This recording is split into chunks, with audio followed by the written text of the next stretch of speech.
The Democracy Forum is a not-for-profit organisation founded in 2009 under the patronage of Baroness Michaelsen of Winterborne. Its principal goal was to work for the furtherance of democracy, peace and the rule of law in order to counter religious fundamentalism and intolerance in our global communities. In an increasingly fractured world, this goal continues to be the driving force behind all of the Forum's activities. Lord Charles Bruce is the current president of the Forum. Since its inception, the Forum has hosted and co-hosted seminars on a wide variety of topics relating to democracy and human rights across the world. The Democracy Forum encourages academics, students, journalists and other socially and politically conscious people to attend our seminars and to participate in the question and answer session. Details are available on our website, thedemocracyforumlimited.com.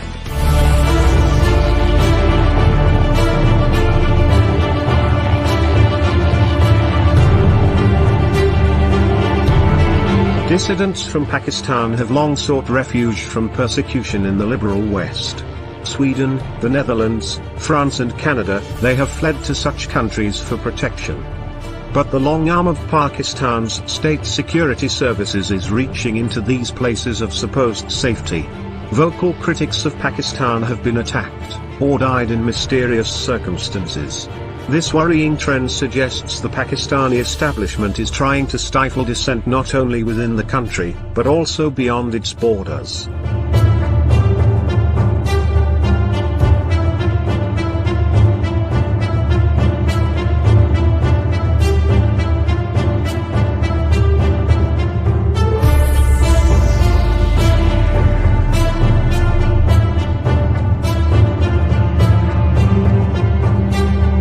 Engage with our panel of erudite speakers to debate this burning issue, which raises deeply uncomfortable questions for both Pakistan and the West. On 14th July at 2 p.m. UK time. Streaming live on the Democracy Forum's social media channels.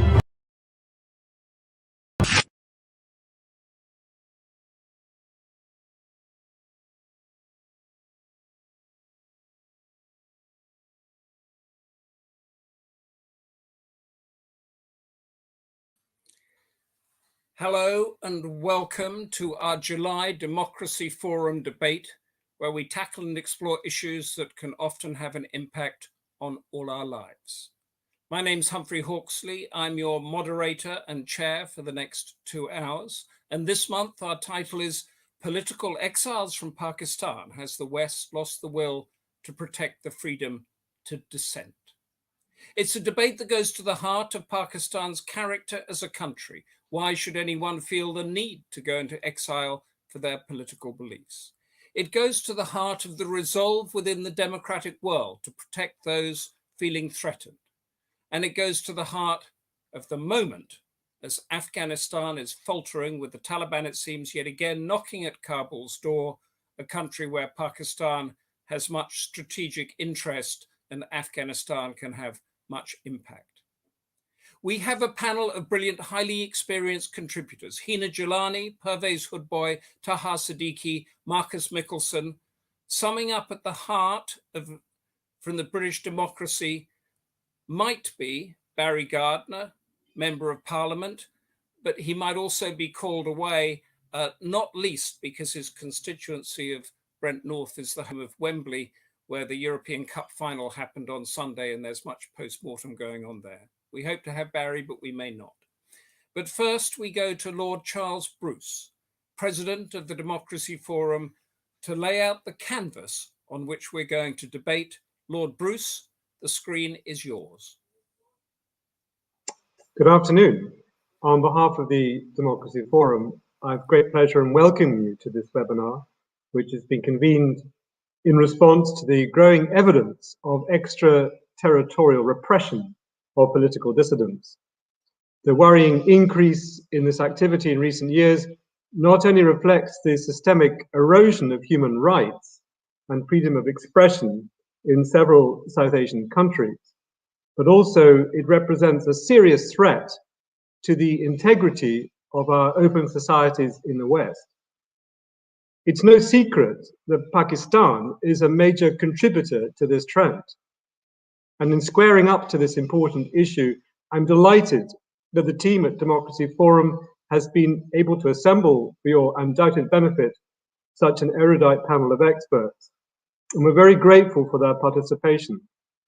And as always, our panel is moderated by Humphrey Hawksley, and we thank him for agreeing to chair the session today. It's an unfortunate fact that certain nation states have a long and unedifying history of giving themselves the arbitrary authority to threaten and apprehend their dissenting nationals well beyond their borders if necessary, with impunity. Stalin's merciless pursuit of Leon Trotsky to Mexico City in 1940 is perhaps the most infamous use of an ice axe in the history of political exile. But closer to home, we've witnessed the activities of Secret Service operatives representing Eastern European and Russian state repression. Who can forget Georgy Ivanov-Markov, the Bulgarian dissident writer assassinated by a poison-tipped umbrella on Waterloo Bridge in 1978, or Alexander Litvinenko, the British naturalized Russian defector poisoned by polonium in Bloomsbury in 2006. A former officer of the Russian Federal Security Service, it was he who coined the phrase the mafia state, perhaps unaware that such a description would come to define Pakistan. Pakistan's record of protecting and upholding basic human rights and the freedom of expression has long been a source of grave concern. The Committee to Protect Journalists has investigated the deaths of 61 Pakistani journalists working in broadcast and print media over the last 30 years. You may not be surprised to learn that the cause given for the majority of these unfortunate deaths was either murder or dangerous assignment.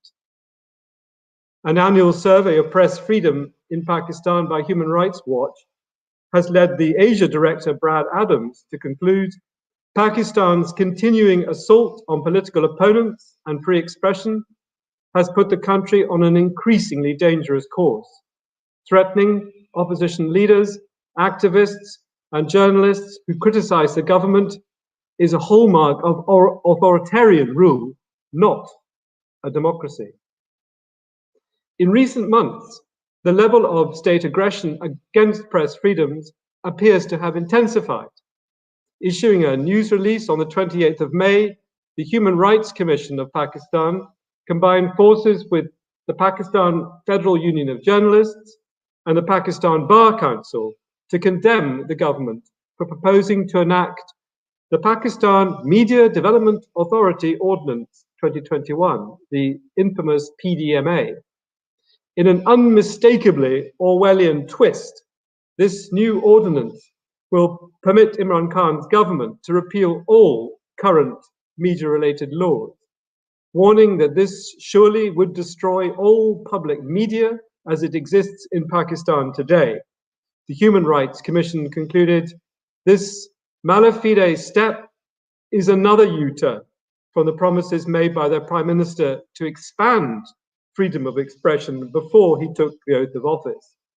This ordinance will further tighten the grip of the government on all forms of media. Well, against this background of unambiguous repression, we need to reassure ourselves that the West neither lacks the will nor the means to censure the Khan government for the deliberate breach of these freedoms. And in a surprisingly trenchant resolution debated by the European Parliament in April, Pakistan was urged to take immediate steps to ensure the safety of journalists, human rights defenders, and faith-based organizations. And furthermore, in a move that seems to have surprised and perhaps alarmed Pakistan, this resolution was made enforceable by the threat to revoke the preferential tariff treatment, the GSP plus status, which Pakistan was granted in 2014, and which extends considerable benefits to its exporters. Currently, the European Union accounts for almost 15% of Pakistan's exports, 78% of which enjoy this preferential tariff status. although it's too early to assume how Pakistan may react if the European Commission implements this resolution, we should not underestimate the economic damage that may result from such a forceful and determined action if it is carried out. Well, I hope you enjoy listening to our panelists today. Please feel free to raise any points for further discussion, if you so wish. Lord Charles Bruce, thank you very much for that. Pakistan's record of protecting and upholding basic human rights and the freedom of expression has long been a source of grave concern. As Lord Bruce said, please send in your views, your comments, challenge our panelists as you listen to them, challenge your moderator, challenge Democracy Forum, make us think and question our own arguments. That's what this debate is about. And now we're going to begin with Hina Jilani, a pioneering lawyer and pro-democracy campaigner, a leading activist in Pakistan's women's movement and international champion of human rights. She's conducted several cases that have become landmarks in setting human rights standards in Pakistan, and is a co-founder of the Human Rights Commission of Pakistan and has numerous international and United Nations associations, and was the recipient of the 2020 Stockholm Human Rights Award last year. One of the many things you said that are so telling is human rights are not embodied and protected by declarations, conventions, or pieces of legislation. They're embodied and protected by people. It is people who go out and claim their rights. It is people who realize their freedoms. I have many questions to ask you, Hina, but for the moment, Hina Jilani, the floor is yours. Thank you very much. Let me thank everybody who has organized this very timely discussion, and particularly Lord Bruce and the Democracy Forum for bringing us together to talk about things which are extremely worrying, and the concerns regarding the repressive policies that the state is adopting, which is increasingly becoming more and more authoritarian. It kind of gives me the fear that while we are still talking about those who have gone into exile because of being political dissenters, human rights defenders, journalists, religious scholars, it has become extremely difficult for us to predict a future for the civil society in this country. And, Lord Bruce has already laid the ground for the whole scenario where the multilateral system is waning, international interventions on human rights have become controversial. And in this environment, this has left people in countries like mine with no choice but to flee when dangers become so imminent that you have no other choice at times. Now, I'm a human rights defender, so my focus is always on having a strong community of human rights in my country, so that we as human rights defenders not only feel secure, that we have people around us. And that is really, my source of comfort, rather than any protection that I get from either the state or otherwise.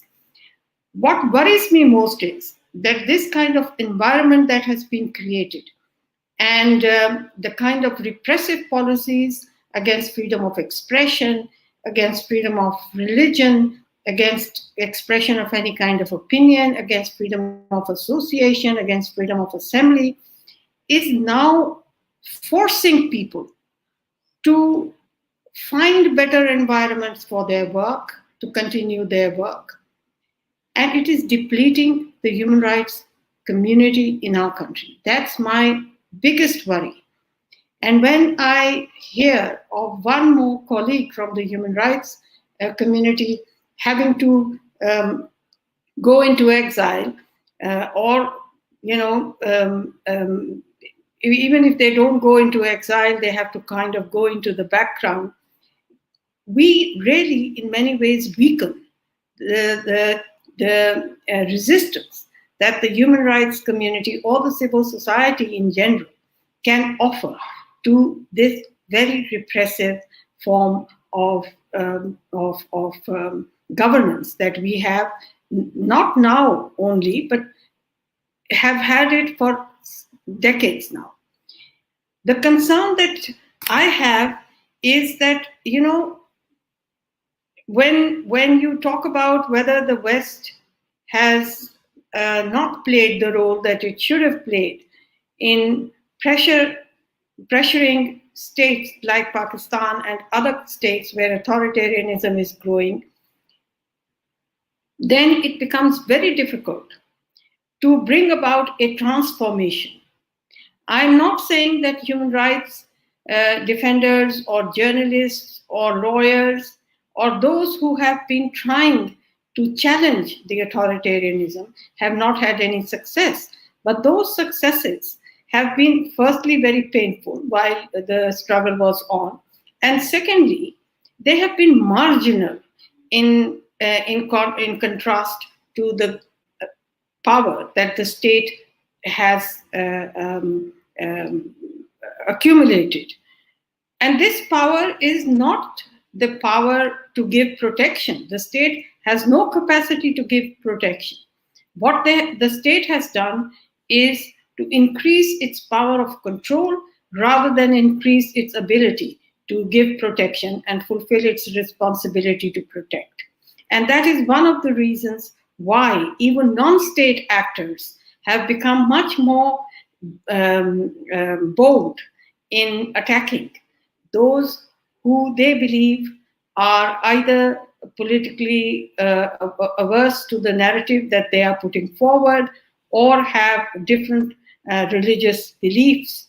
And this is the reason why I think that in Pakistan, very, very unfortunate events have occurred.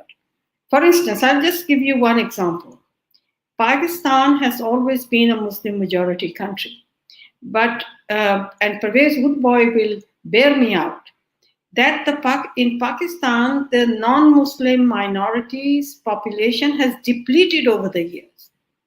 And there has been such an exodus of this population that it worries us that we are now becoming a state where a kind of homogeneity is being imposed much more than it ever was before. So there is the diversity is decreasing. And with diversity decreasing, those forces that have the ability to impose religious beliefs are now getting more and more powerful and more influential in terms of policies in this country.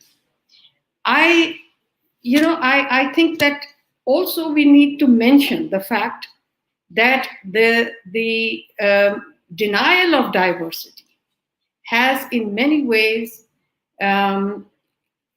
triggered social conflict in this country, political tensions, and religious divisions. If we look at Pakistan, we have on the one hand the non-state actors who are taking their encouragement from the state to impose religious beliefs on a population that has, even in the direst circumstances during the 80s decade, resisted Talibanization of Pakistan to the extent that Afghanistan suffered. The ability of that civil society is now being eroded more and more because of not just repressive policies and legislation, but because of the practices that the state has encouraged within itself. We talk about repression and policies and legislative endeavors that the current government has undertaken in order to repress the freedom of expression and to harm journalists in the worst way possible. But let us not forget that this is a country which has the most vicious security structures. And the intelligence community in this country has been the foremost perpetrator of human rights violations that have driven people like Karima Baloch, like Sajid Hussain, like Taha Siddiqui, to leave the country, and they were not safe even where they sought asylum or sought some kind of safe haven. So these are some of the issues I think that we need to look at in order to see that there is very little room left for civil society to balance the powerful role of the state at this time. When I speak about the intelligence community, may I remind you that this country has recently, and this government has recently taken credit for bringing in legislation against disappearances, or bringing in recently a legislation, the Senate has passed a bill on torture. But what do you do with such legislation? As far as enforced disappearances are concerned, these are nameless, faceless people who disappear, and who disappear journalists, who disappear human rights defenders, who disappear political dissenters. No law protects those who have been disappeared and gives no consolation to the families, where you cannot even identify the witness, the perpetrator, or the person who has actually committed the crime. This country is not willing, and no government has ever dared to bring in a law to hold the ISI, for instance, accountable. This is an agency that functions outside of the law. There is no law that gives them, defines their mandate, or in any way makes it possible for accountability to happen. Unless that kind of legislation and that kind of initiative is there, people will always feel insecure. Now, in people who are in exile at this time, I don't think that the West has totally abandoned them. There are several initiatives that have been taken. For instance, the UN has a national plan, a UN plan of action for safety of journalists and the issue of impunity. The special procedures do have a communication mechanism within the UN, and it is fairly effective and powerful in order to raise awareness, and prompt action on cases of human rights violations have been taken. The problem here, of course, is the whole definition of sovereignty. And in the UN, I have always said, this is a multilateral forum where in the human rights system, you are talking to the states about their own shortcomings and expecting them to correct themselves. So these are some of the problems that I think at the international level that need to be rectified if we really want a global environment in which it is possible for those who can pressure governments to respect human rights, to ensure that people are secure, their lives are secure. And, it's not possible to do that until and unless there is a redefinition of national sovereignty. I think that's very important. If that sovereignty is going to stand in the way of international action against human rights violations of an extent and of a level where people are forced to flee their own countries and set up in exile. When these people are in exile, you speak to Taha Siddiqui, and he will, I'm sure, tell you of the first-hand experiences. It's not very pleasant to uproot yourself and go and settle down. And then there are other issues that you have to adjust in a totally new environment. There are other repressive policies that you have to confront socially as well as politically as exiles.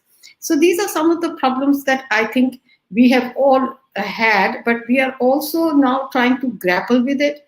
There are international initiatives that have been taken to, help out to organize some kind of support services for political exiles, for human rights defenders who are in exile. I know that the Netherlands has very recently contributed 3.5 million euros for the protection of journalists and initiatives in that regard, and UNESCO is supposed to do something about it. But as I said, these endeavors can only have a limited impact. You spoke of GSP earlier. Pakistan is obviously going to lose a lot, but whether there is a commitment by the European countries to exercise their leverage through GSP is another question altogether. I think those people who are watching Pakistan know very well what is happening here. People have been subjected to enforced disappearances. Even human rights defenders like Karima Baloch and Sajid Hussain were killed while they were in exile. And there have been no comprehensive investigations on it or satisfactory investigations on that. So I think these are some of the things that we must stress in our, in our efforts, that while we as human rights defenders are fighting for against repressive and authoritarian trends in our own country, we need the support from the international community. I remember the 80s when the Women's Action Forum had started its movement against the discriminatory laws against Pakistan and the harsh punishments that were being imposed under the religious laws that Ziaul Haq had brought. And I remember in that time we found that in the environment that we were carrying out that movement, there was no freedom of expression, there was no freedom of assembly, there was very little ability to mobilize public opinion. And the reason why we were able to survive that period really was because of the international public pressure that came, and the pressure that came on that military government from outside. So I think it's very important that we get that support in times of crisis in countries, and it's not just Pakistan. I would say, things are worse in Afghanistan at the moment. But as I speak, I also know that what is going to happen in Afghanistan is not a concern only for the population in Afghanistan. The impact of and the outfall of what happens in Afghanistan in Pakistan is also going to be very severe. We are already experiencing more authoritarianism in enforcing and protecting the narrative that the military establishment is putting out. There is glorification of the Taliban in anticipation of Pakistan's role in the post-American period in Afghanistan. So I don't think that this is the time that we can be, sitting back and not calling upon the international community not to just think of, initiatives for peace building in Afghanistan that have failed even before they started, but to also realize that this is a crisis which is going to affect the whole region. And this is going to lead to more and more people to put forward ideas against what the powers that be in Pakistan are proposing, and their expression of opposition to those particular endeavors is going to lead to more and more repression of those handful of people who will have the ability to speak. I'm also at the end going to say a little bit about, the mindset of the intelligence community, the military establishment in Pakistan, and this particular selected government that has, in many ways, abdicated its role to make policy, It has already marginalized the parliament. It is standing with the military so that arbitrary decisions on security can be made and implemented. I remember that when during the 80s, when the Afghan policy was being implemented, we were not made privy to it. Nobody knew what the military was up to and what our intelligence community was up to. It is the same situation now. There is no open, open debate on what Pakistan's role should be at this time. Not just with regard to Afghanistan. We never even speak in our parliament about how to bring regional solidarity on human rights and social policy with regard to the strengthening of the civil society. We never have these kind of discussions openly. And it's either just India or Afghanistan, but we forget that South Asia is a region where there are possibilities of initiatives that can bring people together. There can be more trade between them, more exchange of populations from one country to the other. But these are not things that have ever been of concern to the military establishment.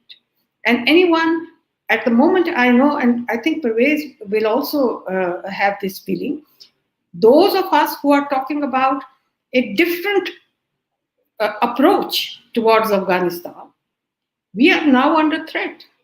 Nobody wants to hear any of us. Our social media is under stress. You've already mentioned the new law that they're trying to bring in so that even those who have endeavored to speak out and make an alternative media for themselves will not be able to propagate any views other than those that the military is putting out at this time. So I do believe that the international community needs to pay attention. I'm not so discouraged as your topic of conversation suggests today.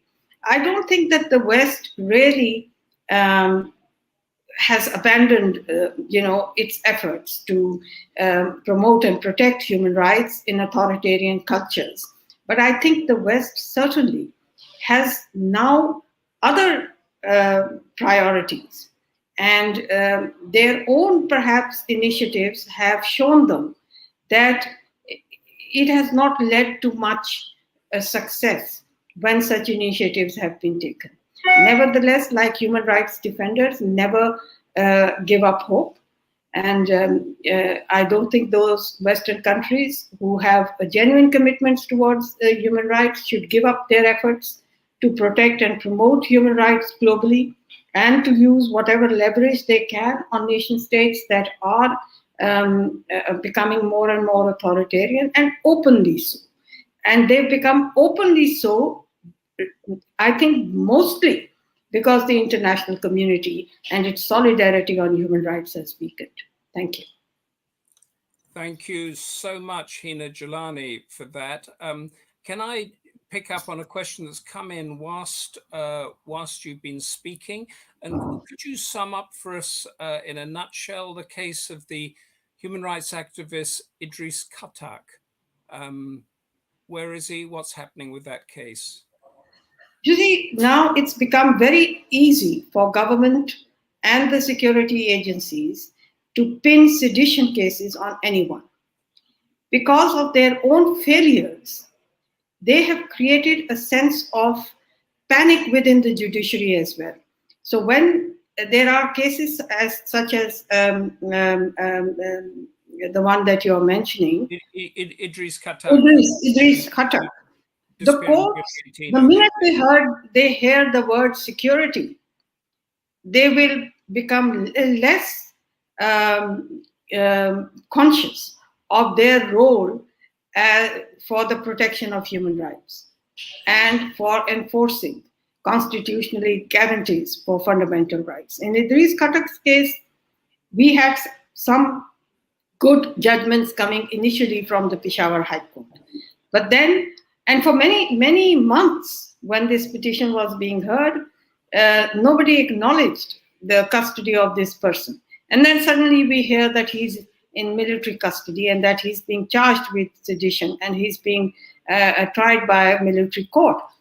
This whole concept of having military courts was rejected long ago in Pakistan, but it has come back, and the Supreme Court is saying nothing about it. And nobody is feeling the outrage of these kind of re-emergence of militarization of justice in this country. So Idris Khattak is under trial. I fear that he has undergone torture. This is something that we fear, and we have heard from his family of the way that he has been treated while in military custody. There is no justice in the military justice system.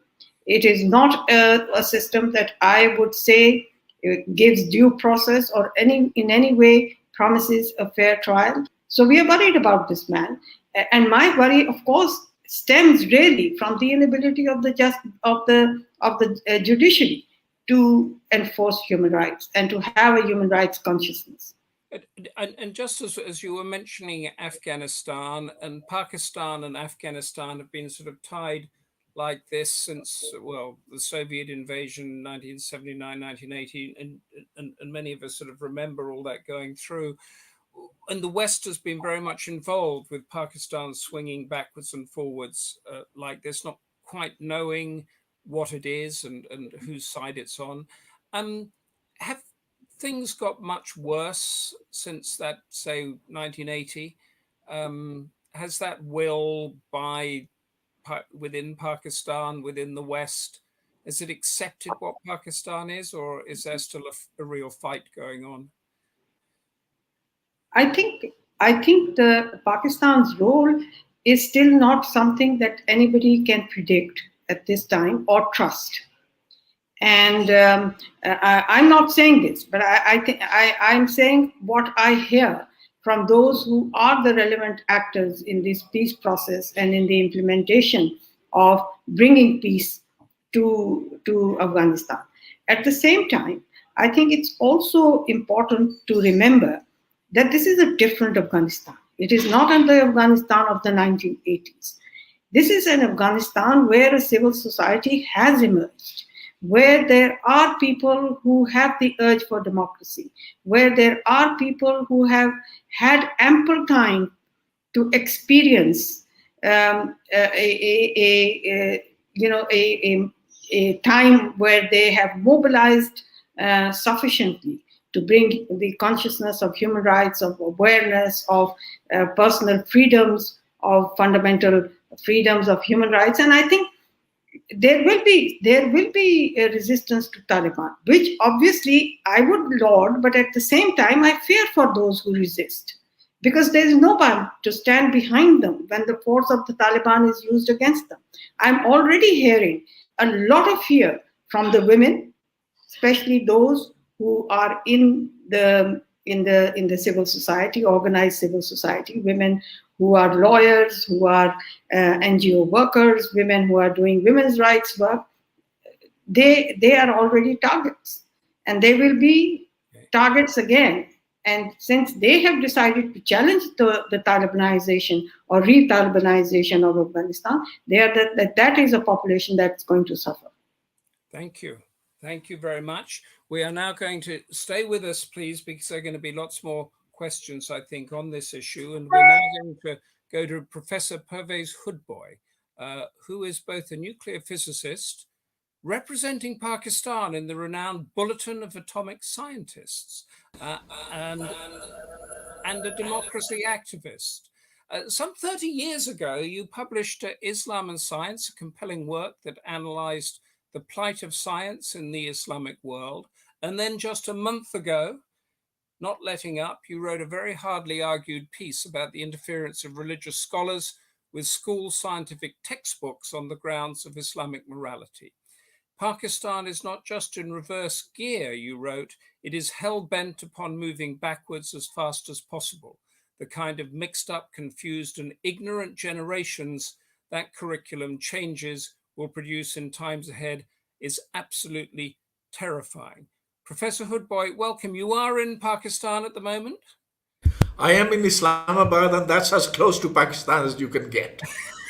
You are in Islamabad, and you are writing freely and speaking freely, as Hina was. Thank you for being here. You're not in exile.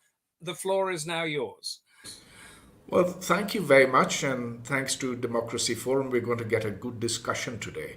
Actually, listening to Hina, she had such a broad canvas and she covered so much that we could just have the remainder of this on the various points that she broached. But let me just take a couple of them. One was the decrease in religious diversity. So when I was a kid, I was born 3 years after Pakistan.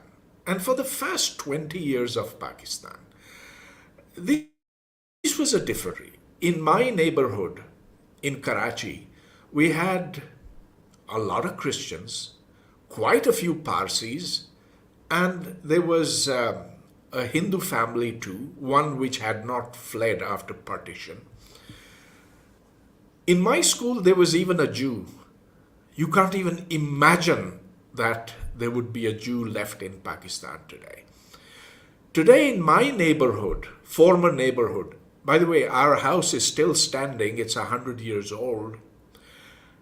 In that neighborhood, there is no Christian left, and it's now completely homogenized. Well, I spent 40 years teaching at Quaid-e-Azam University here in Islamabad, and then I went off to Lahore and taught at Foreman Christian College. And I thought, well, I'd be able to see immediately who is Christian and who is Muslim. And I found that looking at my class roster, I couldn't.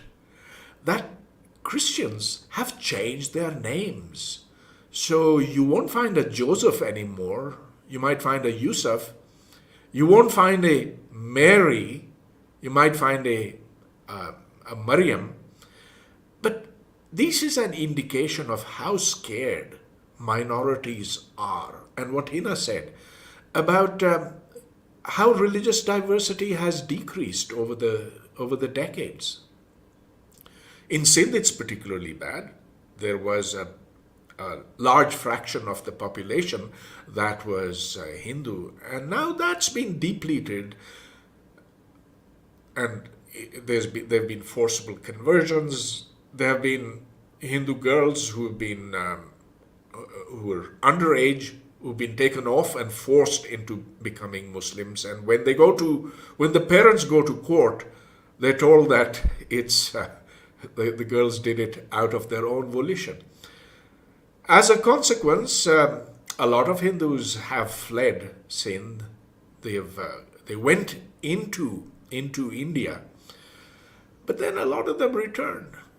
And that's the other point that Hina raised, that when you go to another country, you might get security over there, but it's by no means the same thing, and there are serious problems of adaptation. Well, I think all those who flee a country know that things are not going to be the same, things are going to be very, very different. But let me now focus upon those who have fought for freedom. The exiles who have gone off to other places of the world because they could no longer be tolerated in their own countries. They knew that fighting for freedom, for the right thing, whatever that right thing is, fighting for that right thing is something that they must do. But it brought immense penalties.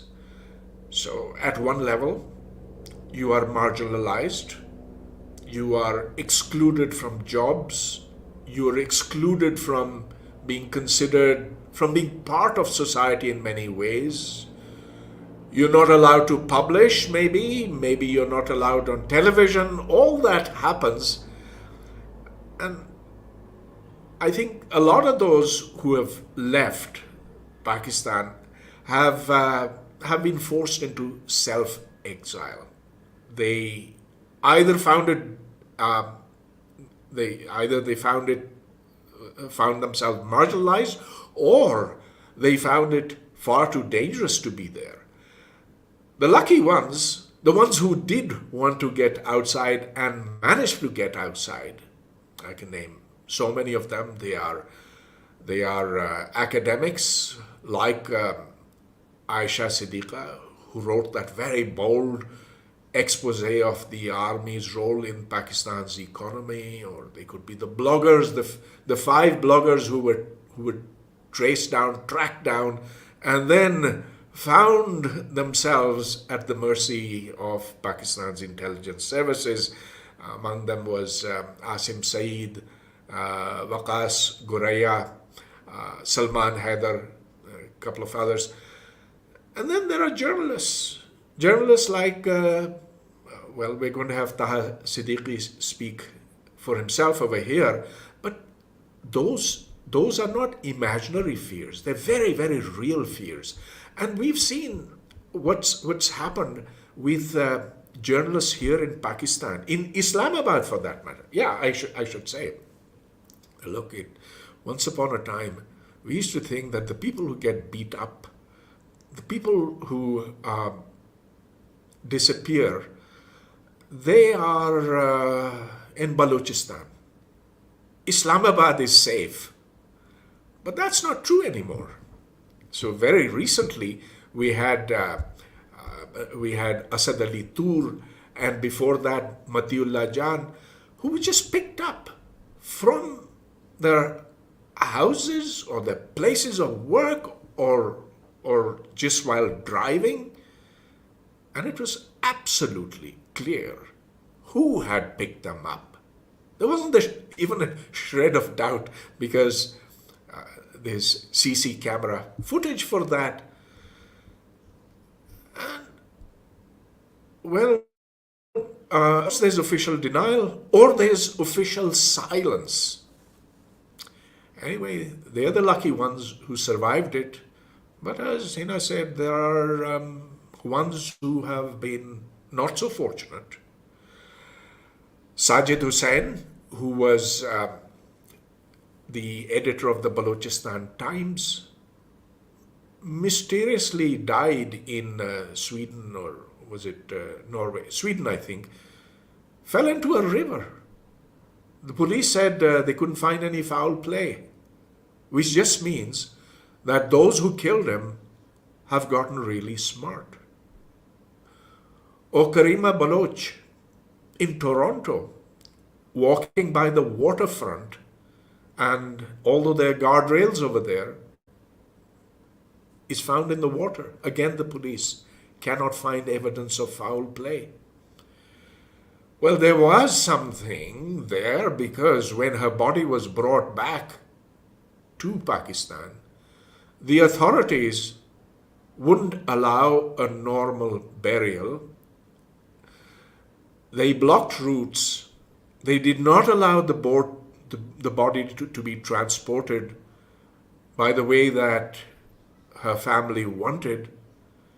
And at the burial, there was a very restricted number of people who were allowed, when in fact there were thousands, literally thousands, who were clamoring to have a last look at her because she was a well-known person.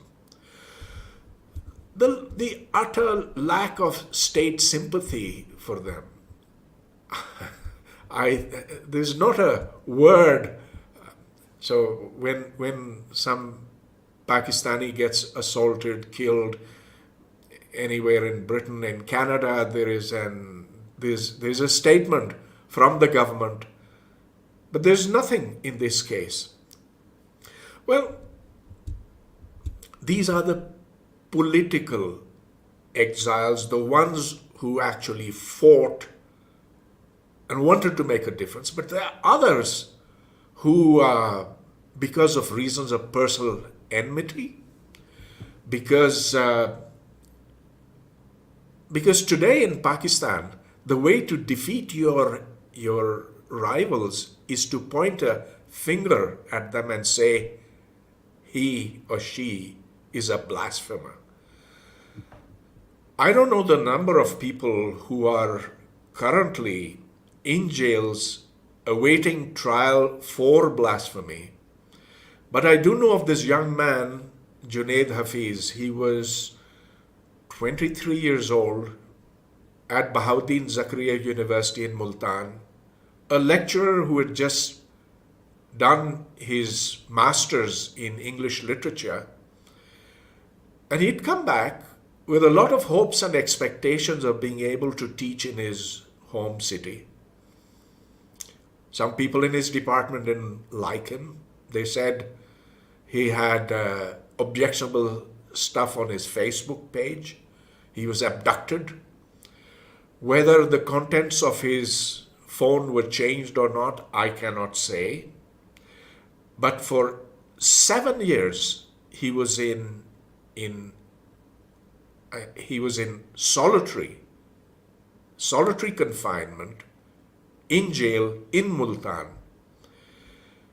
Eventually, under pressure, he was brought before the court, and although the arguments were very, very weak, that's what the lawyers say, yet he was convicted and is now awaiting death.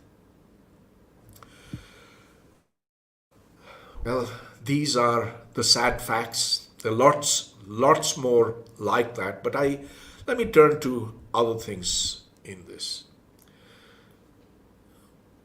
Well, one hopes that people in the rest of the world who are not directly invested in Pakistan, who have a universalistic outlook, who have a humanistic outlook, who care for other human beings, will take up their causes, will say that this is something that flies in the face of humanity. These are cruel crimes against people. It doesn't matter against who. These are, after all, human beings. Why have they been targeted? Now, that's an argument. That's very, very powerful because, look, humans are at one level all the same. Look at our genes, our genetics. They are identical. You might be white, you might be black, you might be you might be from some Amazon tribe or whatever. You might be an Indian, you might be a whatever. But it doesn't matter. We're all members of the human race, the human species. And so there's a natural, this becomes an extremely powerful argument that we've got to have justice for all humans. Okay, but it'll work when we raise our voices for everybody. And so it also means that if you raise your voice for minorities inside Pakistan, you've got to raise your voice for minorities inside India as well, for the Muslims and the Christians who are in India. And, of course, it goes for every country in the world. So there's that issue of fairness which we should never forget. Because you see, at times it seems that things are politically motivated. And obviously there are reasons why some human rights cases get more emphasized than others.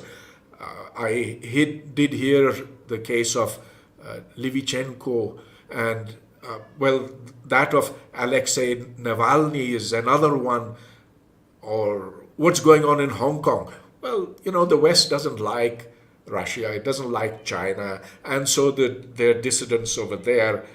And when that is picked up, there's always the allegation that this is politically motivated. So my contention here is that to make a moral case, that moral case is very powerful, but to make a moral case, you've got to be scrupulously honest in dealing, in speak to everybody without exception. And so you must speak about wrongs done to Muslims, to Hindus, to Christians, to people from Balochistan, but equally people from Kashmir, etc., etc. So that issue of fairness has always got to have priority.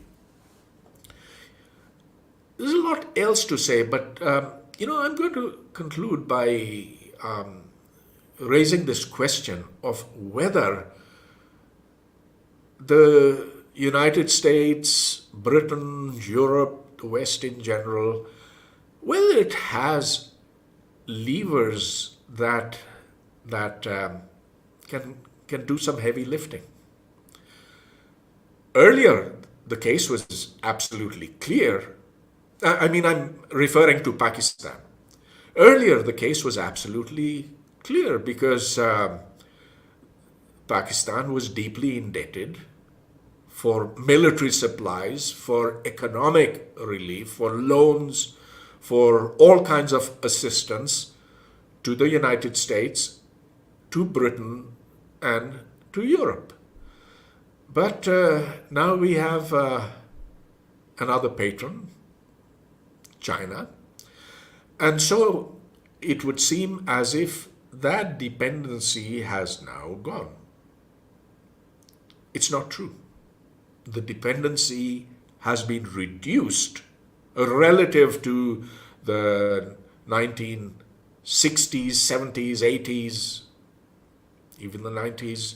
China is becoming important now for Pakistan, but the West still has a lot of leverage.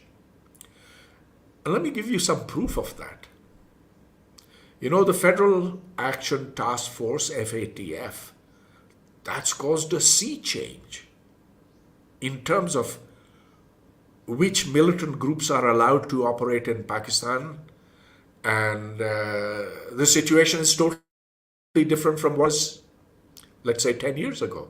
FATF has made a huge difference because it brings, these are control mechanisms that Europe, the West, has in its hands, and they are working. So Hafiz Saeed cannot be seen except in perhaps inside his house in Lahore now.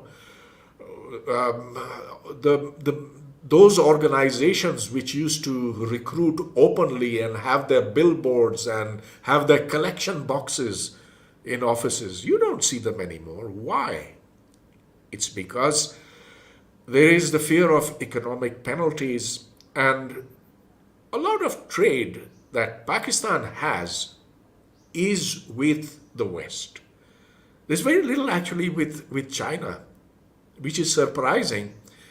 We do supply some raw materials, but we import a lot more from China than we export to it. And furthermore, there is the issue of the IMF, the preferential tariffs, the interest payments on past loans. So all those make a difference. And so it's very interesting that General Bajwa, who's the chief of army staff, he said in his 8-hour meeting with parliamentarians, he said, look, it's true China's our friend, but we can't afford to let go of the West either. And so here is a perfectly legitimate control instrument that if you terrorize your people, then we're not going to be good friends with you. We're not going to tell the IMF to soften the conditions for you. We're not going to let you be off the hook as far as FATF goes and so forth. And so, to my mind, although these are political instruments, FATF is a political instrument, IMF is a political instrument, but if those instruments are used for moral purposes, for improving the lot of Pakistanis, ordinary Pakistanis, and ordinary Pakistanis want freedom. They don't want military dictatorship. They don't want the army to rule the country. They want democracy. Just ask anybody. And so we want freedom. Everybody wants freedom. And now it's up to the world to make judicious use of whatever levers it has, to see that the principles of human justice are applied uniformly, again, I insist, not just to Pakistan, to all countries everywhere. Thank you. Thank you very much, Pervez Hoodbhoy. That was fascinating. I mean, your conclusion, if I'm correct in this, is that West has got some muscle, has got some leverage, but it's pure muscle. There isn't any concept that Pakistan as a culture and a nation realizes that it will be a better country if it allowed the freedoms and the religious diversity that you spoke about so poignantly early on. There's no conception amongst the ruling elite and the military that they'd be better off if they let Pakistan democratize. Well, it's much more important to see how people look at it. And I'd say that certainly in Balochistan, people don't have power. The power is with the military that pick up journalists and human rights activists on the street and throw them into jail.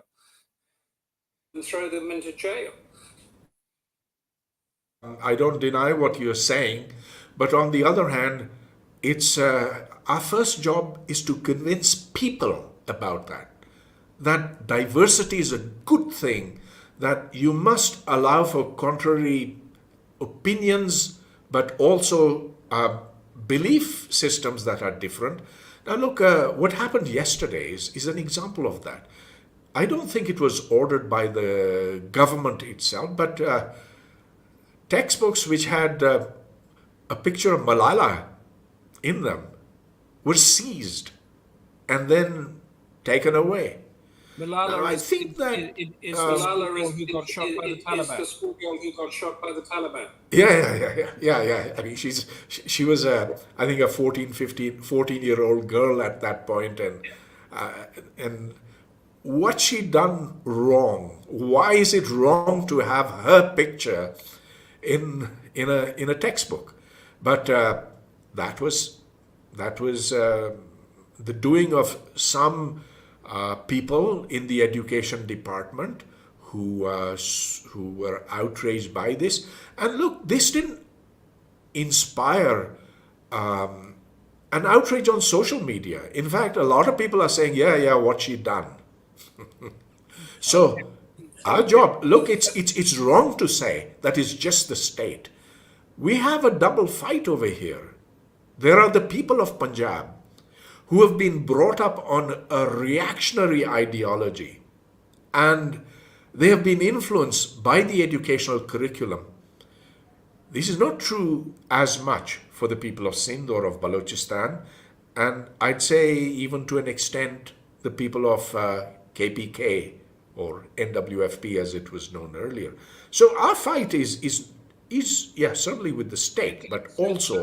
So this is an internal fight as much as it is the West's responsibility. It's Pakistan's responsibility, really, to sort this out. I'm going to come back to you at the end because you've raised a lot of good points. I just want to point out to the audience here that Hina Jilani and Pervez Hoodbhoy have been speaking us to from Islamabad and Lahore.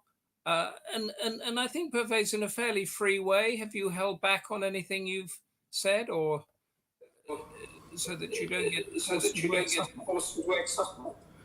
No, I think let's wait for the questions to come in, and let's go by that.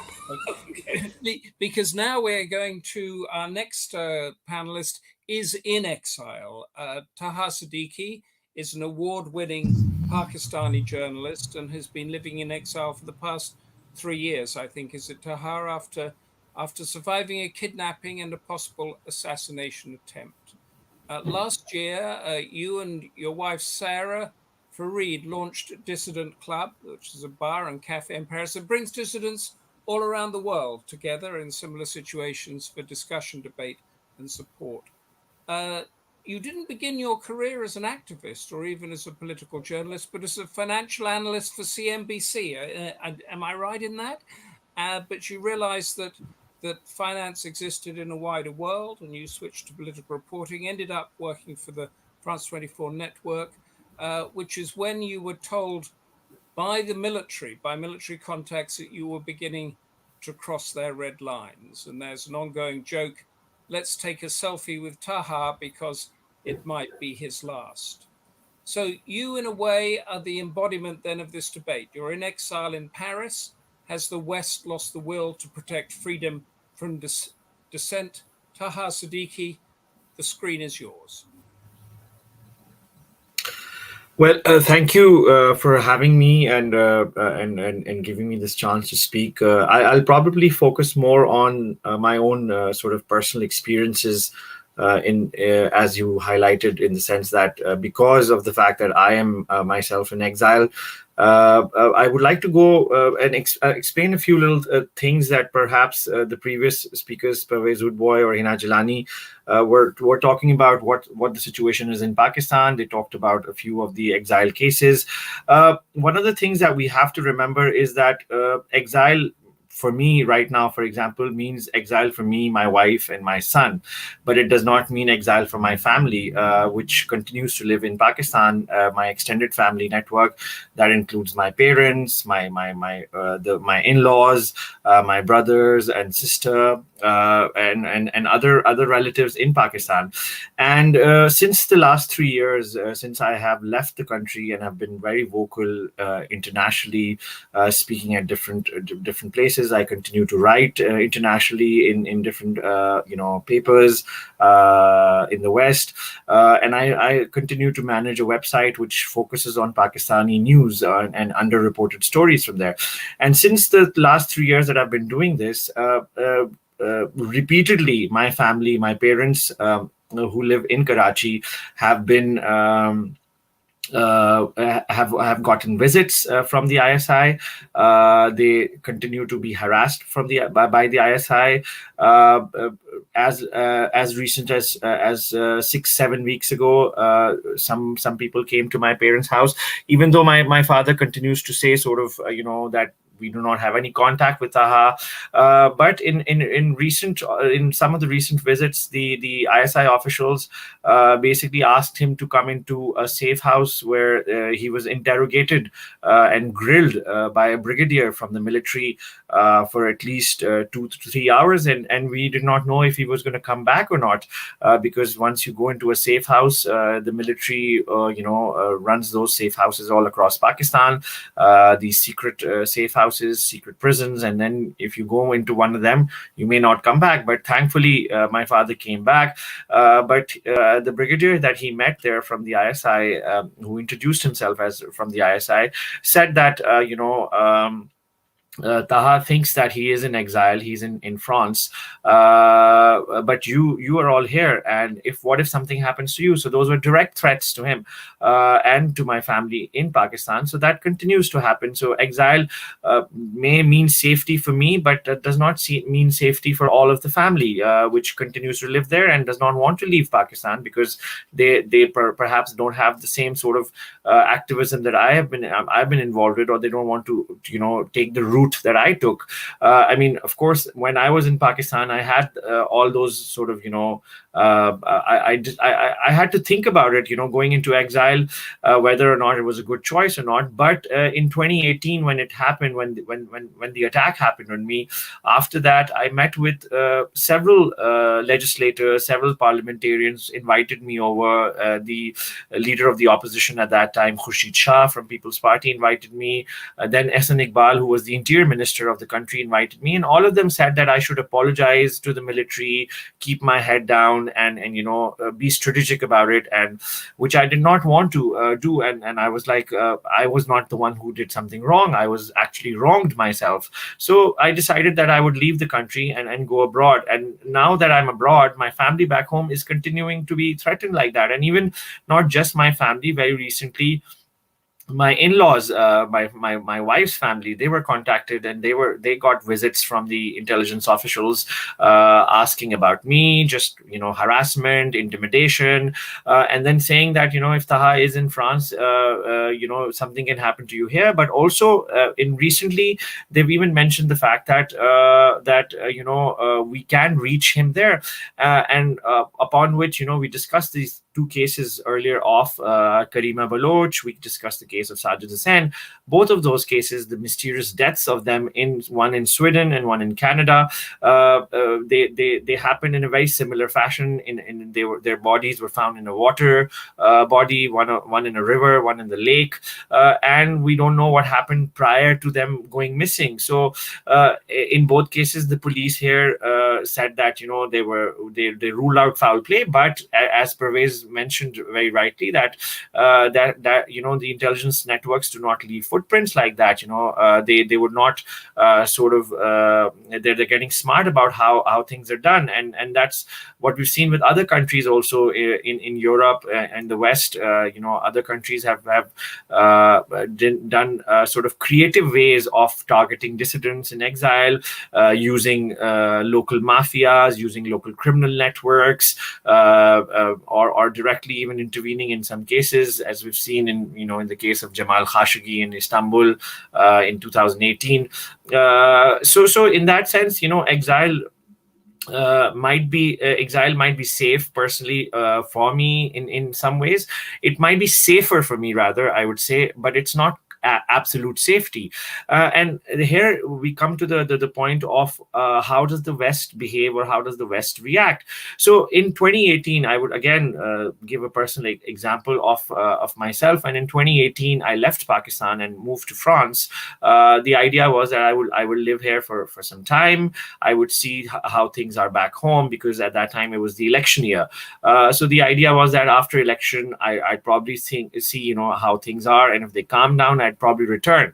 But at that moment, I went to the United States for a conference. I was invited to speak in Washington, D.C. And on the sidelines of this conference, I was contacted by the local intelligence agencies in the U.S. And they basically reached out to me because they wanted to share some information with me. When I met them, they told me that basically they had intercepted some communication from Pakistan, originating from Pakistan, which talked about an assassination list of exiled dissidents, and it talked about targeting dissidents like me or journalists like me. I know on this list there are some academics who are in exile. There are some other activists, social media activists, which are on this list. And the intelligence agency, the U.S. intelligence agency, told me that it is better that they told me that do not go back to Pakistan. Then they advised me not to go to any Pakistan-friendly countries, like them in the Middle East or China, for that matter. And then they also told me that I should be safe in Paris. I should be careful in Paris.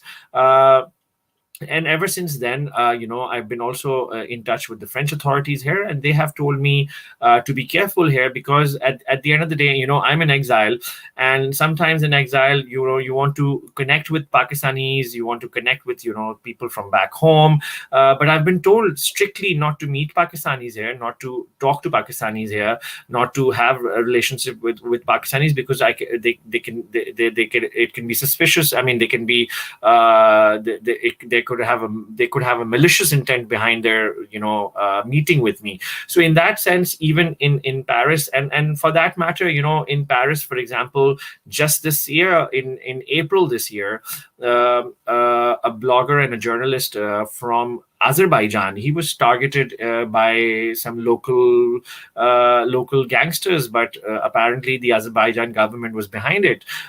Before that, we've also seen in 2013 in Paris, 3 Kurdish dissidents were killed by the Turkish intelligence officer, by the Turkish intelligence agency. So in that sense, exile to some people might look safe. Exile might seem, there are also those, the problems of of moving, of readjusting, of being able to explain, for example, to explain to my 4.5-year-old when we moved to France, to explain him what exile means, why we can't go back home, why we have to leave home, all of that. Those are those personal challenges that you go through. But at the same time, there are these challenges that you go through because of the the physical safety of yours, or the physical safety of your family back home, and that continues to be a constant threat, constant sort of stress factor even in exile. And the visits that the ISI, the intelligence officials, have been doing at my parents' house in Karachi or in Lahore at my in-laws, they've been saying that they have these big files on me, and these big files with what my tweets, my articles that I write, my YouTube videos of links. Maybe perhaps this video will become part of their record. They keep saying to my family back home that I should stop this, or otherwise something will happen to them or to me. So I'm always on the watch in that way. And as you mentioned in the beginning, now I run a place called the Dissident Club in Paris, which is a bar and a cafe. It's an intellectual project that we launched with my wife, and the idea is to gather dissidents and dissidents from around the world. And I do a lot of events on different parts of the world. We did something on Afghanistan just yesterday. Before we did something on Egypt. We've done something on China, and we do talk about oppressive regimes around the world. And I've realized that even at this particular spot, I have I've had surveillance from the Pakistan embassy. I have had surveillance from the Chinese embassy. I've had Chinese embassy officials coming to me and repeatedly coming to the bar and saying, we're just here to check out the place. But of course, they're not there to just check out the place. They're there to send a message to me to be watchful that the Chinese are watching me. Or, for example, the Pakistan embassy officials people connected to the Pakistan embassy officials coming to the bar and noting down all the contacts, taking photos. And after all, it's an open door policy that I have. Anyone is welcome to the place. It's an intellectual place. You're most welcome to come and listen to talk and have some food and drinks with it. And the idea is to mix people together like that. But because of that open door policy, I am subjected to surveillance even in Paris. And this is where I would like to bring in the idea of what the West is doing, and if the West is doing enough or not. I think the West is definitely out there trying its best in some ways to protect dissidents in exile, but at the same time, it's not doing enough. For example, in my case, or in many of the other cases, we've been given an exile status. We've been given the proper documentation. All of those things went really fast for me because of my case was quite public. Everybody had reported it. Here in France, the biggest newspaper called Le Monde had done a story about my attack. So after that, my case went really fast. But on paper also, I got everything, but many people don't get that. So that's another issue. But in my case, all of that was good. But for example, I know of another case in the US of Gulala Ismail, who is right now in the US. Her father, again, is being persecuted back home for her activism. And Gulala Ismail's case of exile, of getting political refugee status, that met a lot of hurdles because she had terrorism charges against her back home, but those were fake or fabricated terrorism charges. So in that sense, the West needs to sort of look at how Pakistan uses laws against dissidents and should not make them continue to live in trauma. That happens a lot with the Baloch exiled dissidents. In case of Karima Baloch, for example, when she moved to Canada in 2015, Canada stalled her case of her application for 2-3 years, and then eventually, due to public pressure and the stories about Karima, they granted her asylum. But before that, they were resisting that, and then eventually when she was found dead suspiciously, they didn't investigate it properly. They just left the matter as it is, and it's because at times people like us, people who are in exile, we don't sometimes have that kind of political capital, because we're another another state, or another citizen of another state.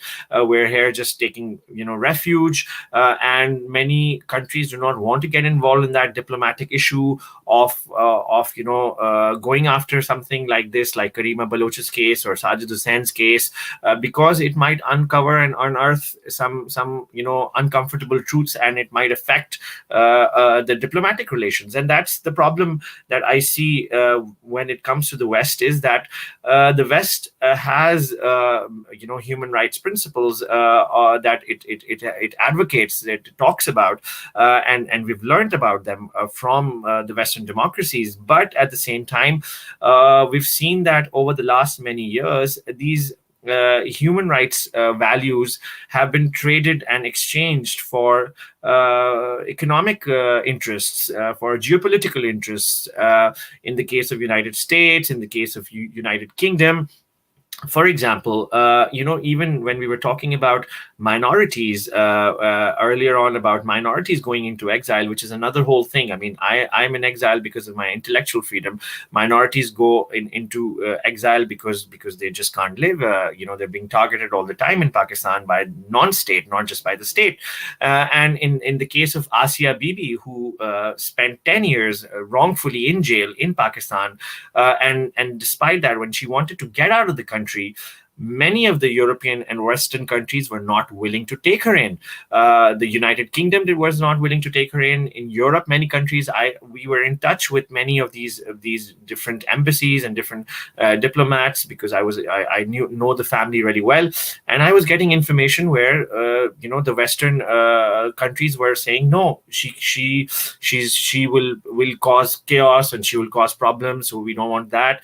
And then eventually Canada granted her entry and asylum, and even there in Canada, she's been restricted to speak. She's been restricted to talk to media, not to make, from what we understand, from what we've heard. So in that sense, I mean, the West should definitely reconsider its sort of role when it comes to its sort of interests, and should it trade in human rights values with economic interests, with geopolitical interests, because and Pakistan does that really well. Pakistan, because of its geostrategic position next to China, next to Iran, next to Afghanistan, it plays that card where it plays a proxy, a rental state of different countries. The United States, for the longest time, has been giving Pakistan military aid, civilian aid, and not holding it accountable for its human rights abuses, and at the same time looking away. Now, for example, we're hearing that there seems to be some kind of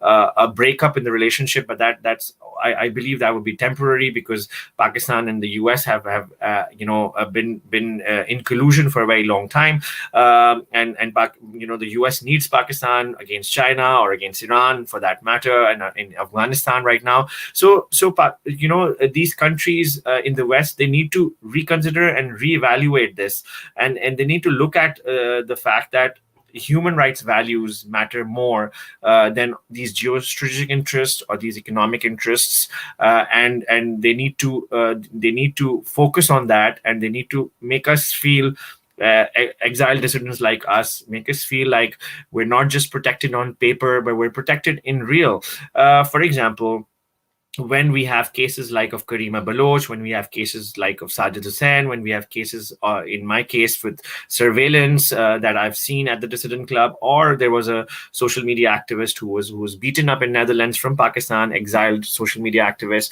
All of these cases, after that, they trace back to the Pakistan embassy, to the Pakistani missions. Why are Pakistani missions being allowed to be, why are they hosting intelligence officials who are involved in such nefarious activities, in such malicious activities on foreign soil. Some action needs to be taken. Some action needs to be taken against these embassies, which are acting as not diplomatic missions, but actually as an extension of the Pakistani military security establishment.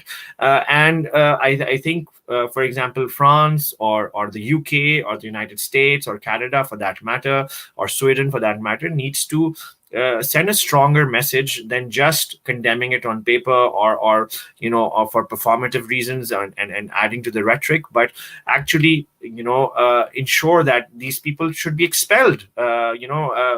Pakistani missions, if they're involved in such activities, and we've given evidence to Western governments of such activities of Pakistani embassy officials, and that needs to be done. So a lot more needs to be done.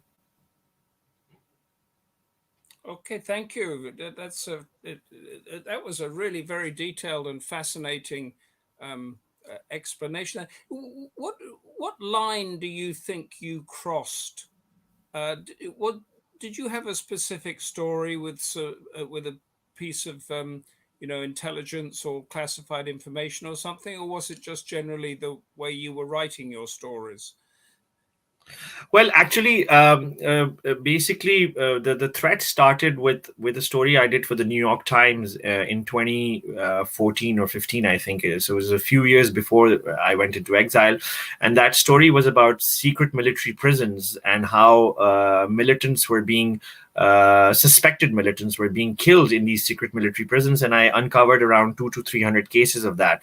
That story got published on the front page of the New York Times, and after that, I started getting direct and serious threats. But then overall, I mean, it was it added on. I mean, there was that story. Then I used to work with France 24. I used to work with the Guardian, and I was also very active on social media, where I was speaking very freely. So in 2017, I had a case about cybercrime and counterterrorism against me, and the late Asma Jahangir, we filed a petition with her at the Islamabad High Court challenging that arrest warrant for me for cybercrime and counterterrorism. And when I asked the officials, I was like, what do you have a problem with? Can you specifically tell me what exactly is it that is problematic, and we can discuss it? They were more or less, were not forthcoming, and they just said, it's the overall things that you do. We need to talk about it. We need to stop it. So over time, it started with specific stories, but over time it became everything that I did and everything I said. I mean, I would tweet, and minutes later, I would get calls from a sitting brigadier in the military, telling me to take off my tweets, or else, I would meet consequences. So it became overwhelming at the end. And then, of course, in 2017, the case against me, I went into court.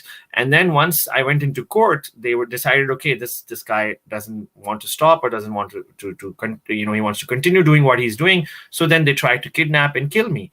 And that was it.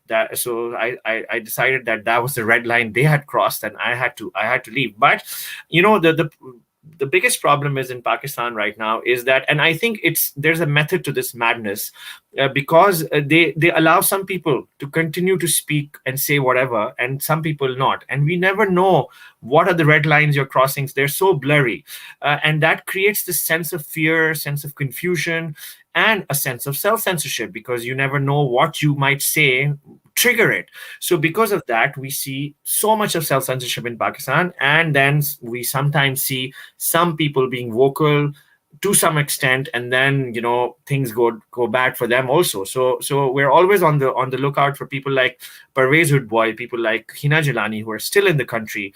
We're very concerned that things what Pervez said today, or things what Hina said today, that could trigger it.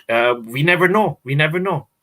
I see that it's a dire situation, but also on their side, what you were saying about using their embassies and the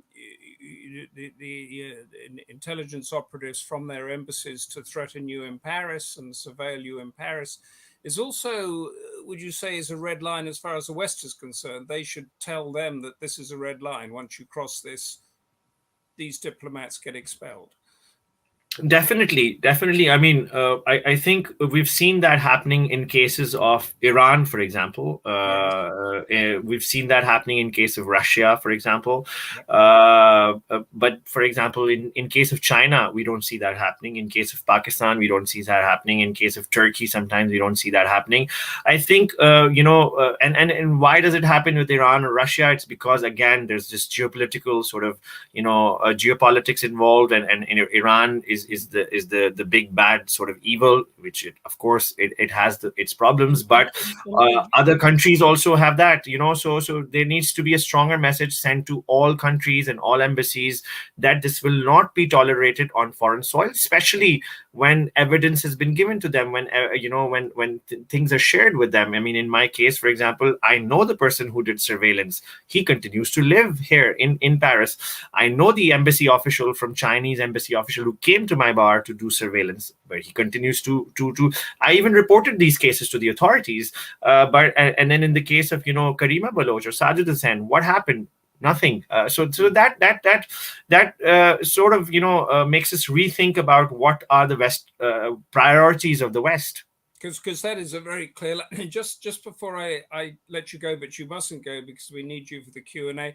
Prashant Kumar, did General Pervez Musharraf 2018 comment in an interview when he said Pakistan needs to get over its passive diplomacy and adopt a proactive diplomacy? Did that give carte blanche to what we're discussing? Did he, or was it going on before that? I mean, well, definitely. Pervez Musharraf spoke about it, and then he gave examples of other intelligence agencies doing that, and he said that in an interview that we should do this, and ever since then, I mean, this is not just him. Actually, back in the early 2000s, there was another minister who said that we can give $5,000 to $10,000 to anyone and take out anyone anywhere in the world.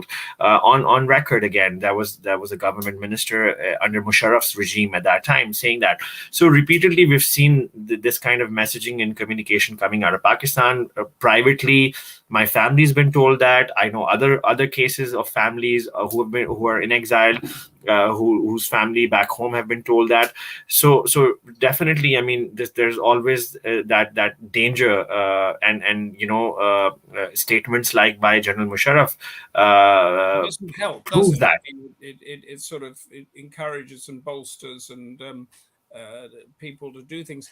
I'm going to leave that fascinating topic here. In fact, it's not so much leave it because we're moving it on with Dr. Marcus Michaelsen, who is neither an exile or an activist, but he is an expert on digital networks, surveillance, and how authoritarian regimes bring technology to bear against international activist networks. It's like watching the Dissidents Club. Marcus holds a PhD in media and communications and a master's in Middle Eastern studies.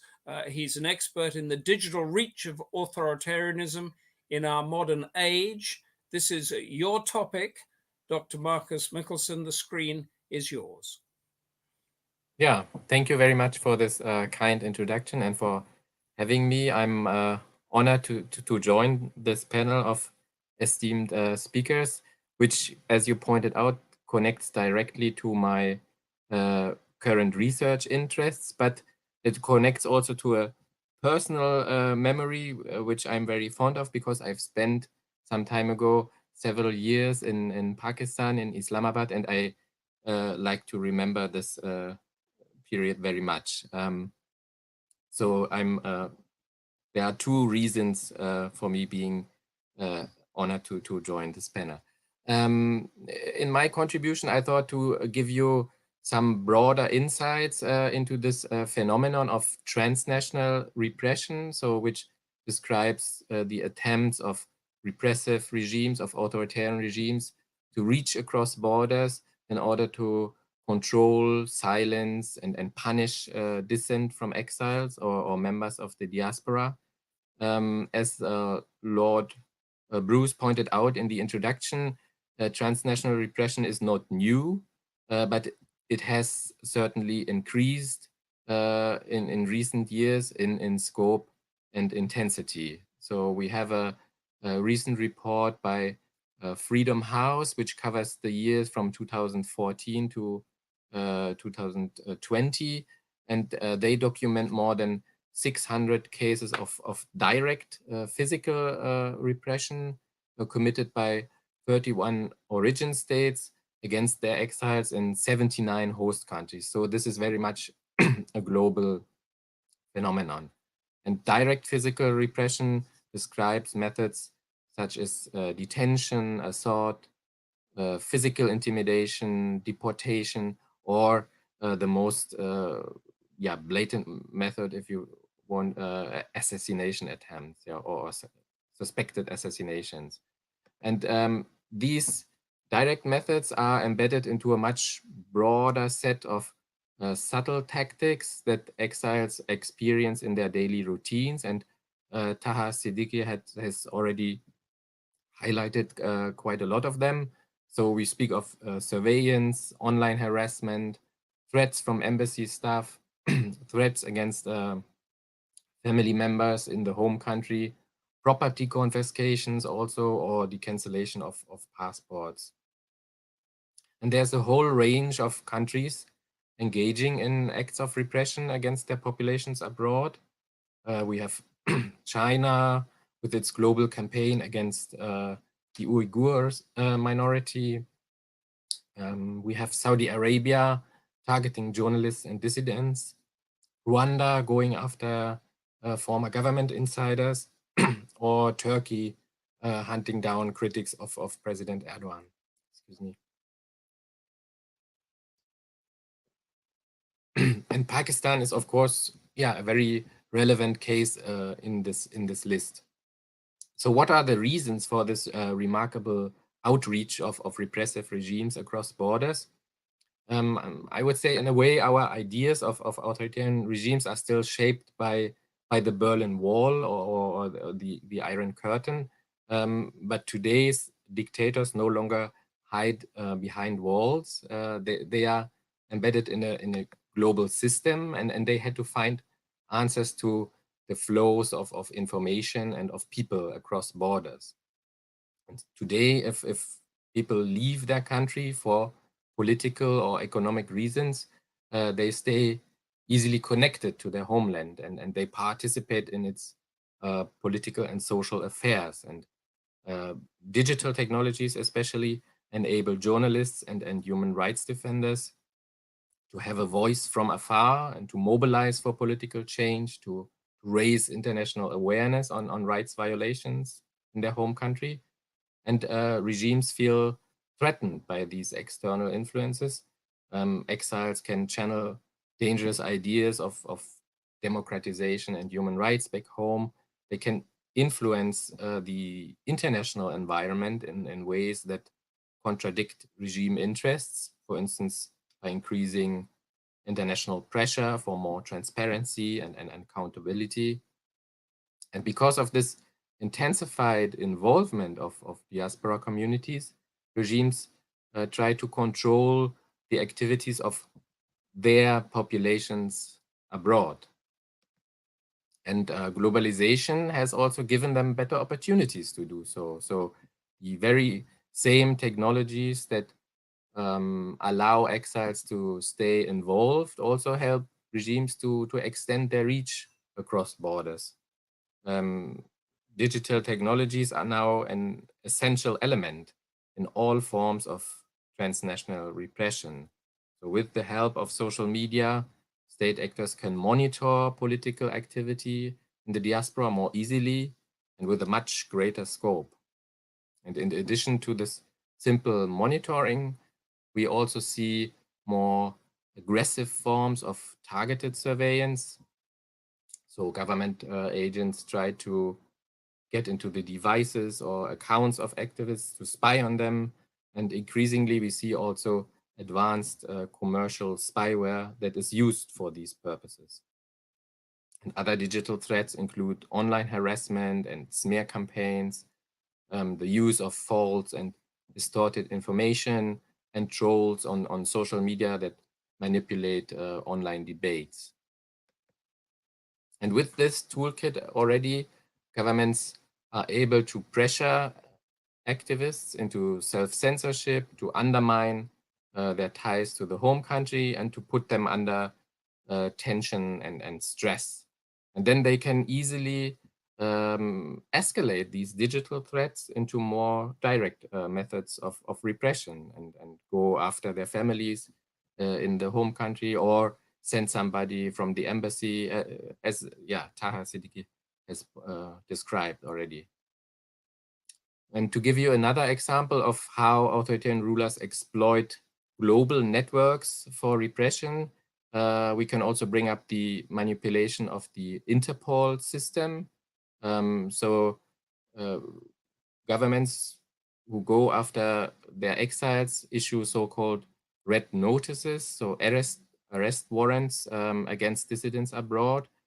And if these red notices are not properly checked, which is often the case, the person gets arrested by the police of another country with the risk of being returned or to their origin country, where they face imprisonment or even worse.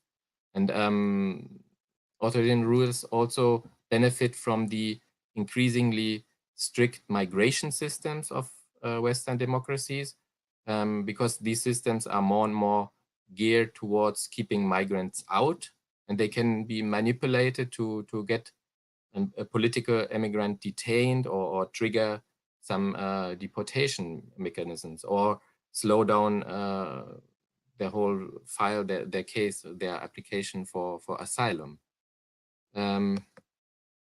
So all this shows, and this will be my final point, that host states of immigrants are deeply implicated and entangled in practices of repression across borders. Authorities often fail to recognize tactics of transnational repression. The surveillance technology that is used to spy on dissidents is produced and sold by companies based in Europe or other Western countries, and often governments fail to give a firm response to threats against dissidents on their territory, because they think it concerns some foreigners only and we still have too little understanding of how host states, the context of host states contributes and facilitates transnational repression. Therefore, it is really great that we take up this topic here for discussion. Thank you very much. This is from my side. Thank you, Marcus. I'm not going to let you go quite quickly. We're going to Q&A after this, but I just want to get a picture of this rather dystopian world that you painted here, which is obviously totally different to, say, 20 years ago or even 10 years ago, because the technology is such as it is. And the question we have on this debate is, has the West lost the will to protect freedom to dissent? Now, we've got, for example, the Five Eyes network, which is a massive data collecting thing. We had Taha's account there of being tipped off by American intelligence agencies of possibly a plot against him. Could they do more? Could the West do more with its technology to stop, say, the Pakistan government tapping into my computer and your computer and everybody's computer that's taking part in this debate to intimidate us and threaten us? Could they do more, or is simply the technological power not there?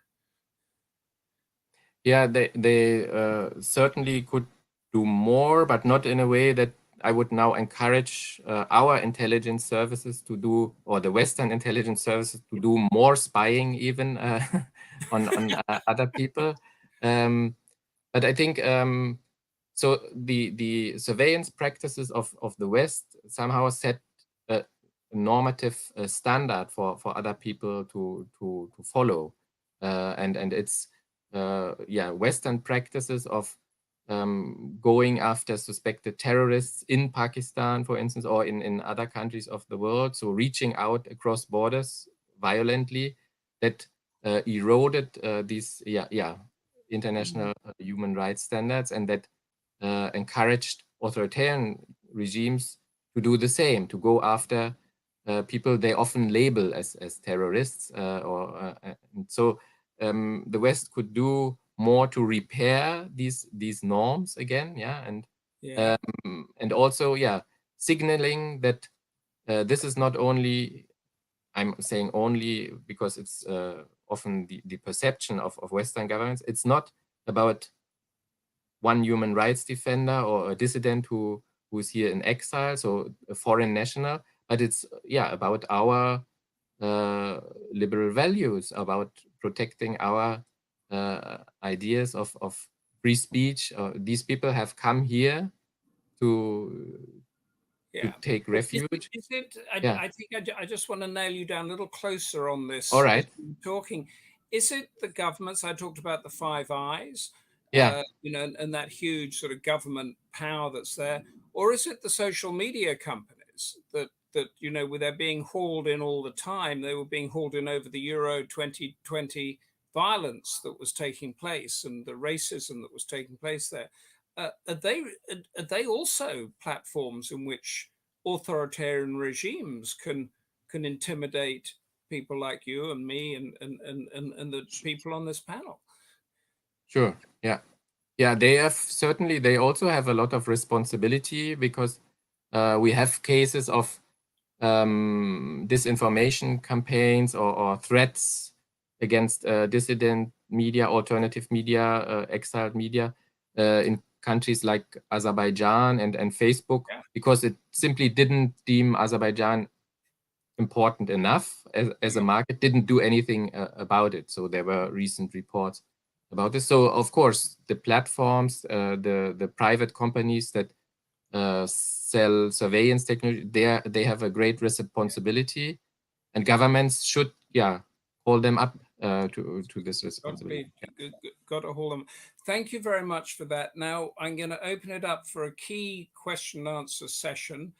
Firstly, though, Abdullah Dio would like to take this opportunity to wish Pervez Hoodbhoy a happy 71st birthday. If that's correct, shall we all wish you a happy 71st birthday today?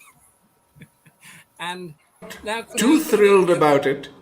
It's an odd number, and it's a prime number. And I don't know whether I feel more odd or whether I should feel in my prime.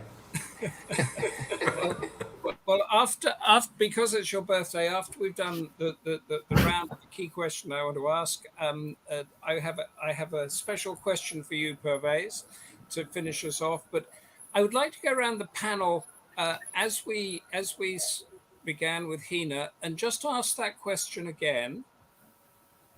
Has the West lost the will to protect freedom of dissent?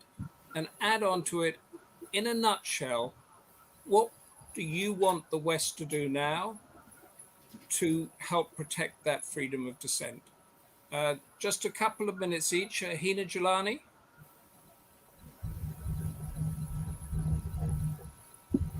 I think we've already said it. We do know that it is important for the international community and the West in particular to make sure that their commitment to human rights, if it's genuine, should be constant and sustained. And for that, they have to use whatever possible leverage they have on these repressive governments in order that they are able to bring some pressure on them, step back from the kind of repression that people like Taha and others who have had to leave their country and flee for their lives have had to do. I think it is possible to do it. Pervez mentioned the FATF.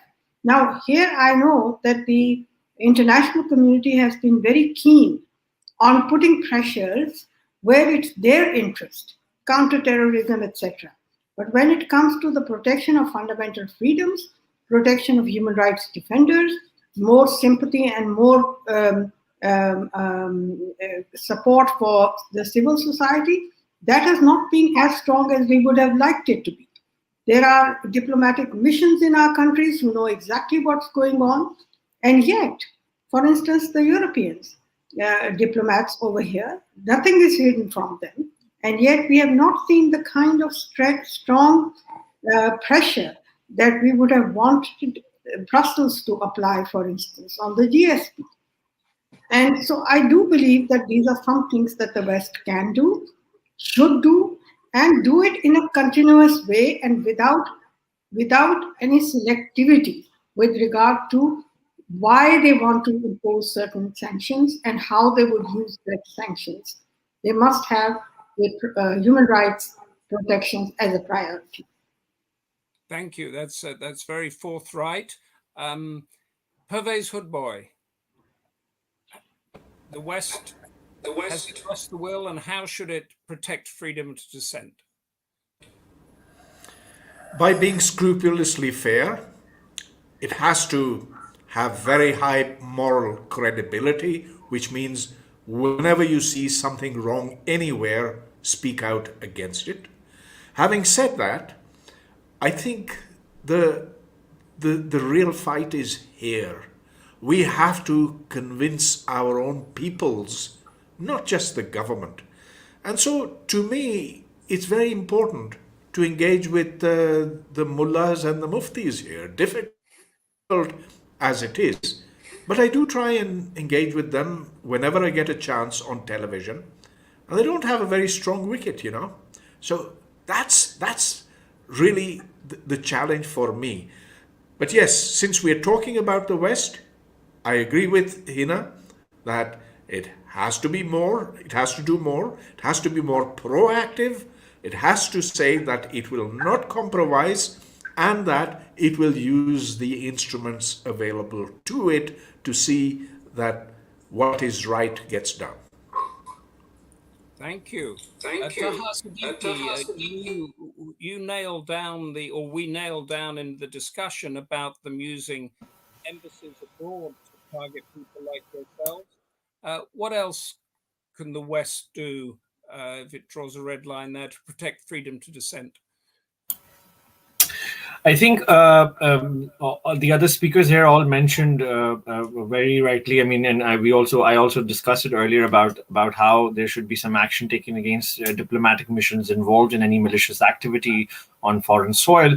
But at the same time, I would like to particularly talk about just something that Pervez also mentioned about the FATF, which is a political instrument. But for the last 1.5 years, we've been seeing that Pakistan has been given time to continue doing performative actions and performative legislative actions in the country, where Hafiz Saeed right now is comfortably living inside his home, which has been declared a jail, and other such networks in the country continue to run counter terrorism funding. For example, the Afghan Taliban continue to collect funds in Pakistan. The Pakistani Taliban also, we've heard, are regrouping and collecting funds in Pakistan, and the West or FATF has been giving Pakistan time again and again, saying that we will, you need to straighten up and you need to address the situation. But it's put Pakistan on a grey list, but not on a blacklist. I actually organized a protest here outside the FATF headquarters, after which a lot of Pakistani journalists came after me saying that why should you blacklist Pakistan? Why should you ask for blacklisting of Pakistan? But the idea is that after those blacklisting, there'll be sanctions or there'll be problems. But my thing is that the regime in the country, the Pakistani regime, the military hybrid regime, as we call it, that regime needs to be held responsible, and the West needs to stop, dilly-dallying here and there, and sort of, take concrete measures and send a strong message, especially with, for example, with the FATF, with the GSP Plus, with the European Union, and other sort of these measures that exist. They need to sort of, send a message. Now is the time. We've had enough. Pakistan, and then at the end of the day, it's really, really sad to see that people like General Bajwa, who's the army chief, are hosted abroad by different governments, by different Western governments. And these people are back home. They're killing people. They're abducting people. They're violating all kinds of human rights. And then they're welcomed by the West because the West needs some base in Pakistan, or the West needs some geostrategic positioning in Pakistan because of China or Iran or whatever. this kind of response, or this kind of sort of relationship with Pakistan, that needs to stop, and the West needs to really wake up. Has the West lost its moral compass? Taha, could you take that as one of the younger generation in exile? Has the West lost its moral compass? I'm not sure if morality is another debate of what morality means or what moral compass would mean, but definitely the West has prioritized its economic interests over its human rights values, as I said before, and that's the biggest problem that we're seeing. Its economic and geopolitical interests are being overshadowed, are overshadowing its human rights values that existed in the past, and that needs to change. Okay, Marcus, if I could just roll that onto you a bit, because we were talking about the government, we were talking about the big social media platforms, those big high-tech giants. That's private, that's economic, that's shareholders' interest, isn't it? Is there a moral compass there, or are they just going to do whatever makes them money? Well, I certainly cannot speak for the platforms, and they don't get good press since a few years. So, but I think it's not the right approach to play out morality and human rights against economic interests or because then this allows governments to pursue these topics on two parallel tracks without connecting the dots. I think Western governments need to be aware of the fact that these authoritarian governments reaching into their territories also threatens security interests, rule of law, and liberal values here in our countries. And there needs to be more awareness on how this is entangled with our own security interests. And then there needs to be, a firm response.